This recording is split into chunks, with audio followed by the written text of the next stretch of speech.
Pangalawang isip na lumabas, signal number 1 po tayo. Ngunit mas gusto naming sumulong dahil alam namin ng mga taga-barangay 4 La or Nueva Ecija. Masarap tumanggap na bisita! Wala kang palakpakan! Hiyawan! Ayan! Traveling almost, of course, 2 hours considering the traffic at iniwasan namin ang mga baha. Masarap matulog, ngunit mas inisip namin yung imbitasyon ng organizer. Thank you, of course. Ayan ha, dito kami. Imbis na mamalagi sa malamig na kwarto at nanonood ng Netflix, hindi namin kayo kayang pabayaan ng hindi mapangiti ang barangay kwarto. Kaya let's just enjoy the night. Sa mga laging nagtatanong bakit paulit-ulit siyang sumasali, dito po ako nagsimula at ito po ang pinakamamahal ko. Malaki, maliit, manalo, matalo, wala po akong pakialam dahil ito ang idinidikta ng aking puso. Kaya anuman po ang mangyari, let's just enjoy the night.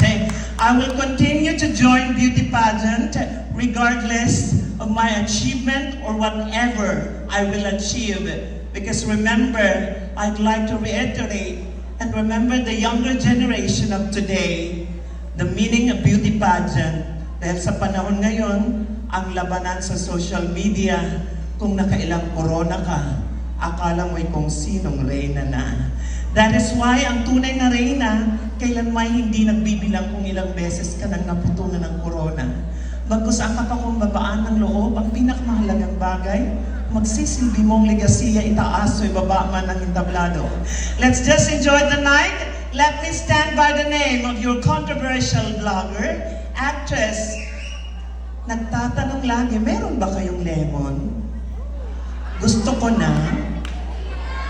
Ako'y tahimik lang sa umpisa. Kidding aside, let's just enjoy the night and believing that being a transgender woman or whatever you are, part of the LGBTQIA+ community, it's not to diminish our humanity.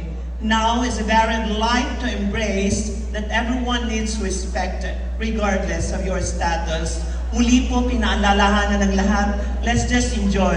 Kung meron man kayong hindi magustuhan, itahimik na lang ang bibig, mas mabuting pumalakpak. Dahil pinaghirapan namin puntahan kayo, mapangiti lamang kayo. Last, God bless everyone, enjoy the night. Ipagdasal po natin ang mga hurado, organized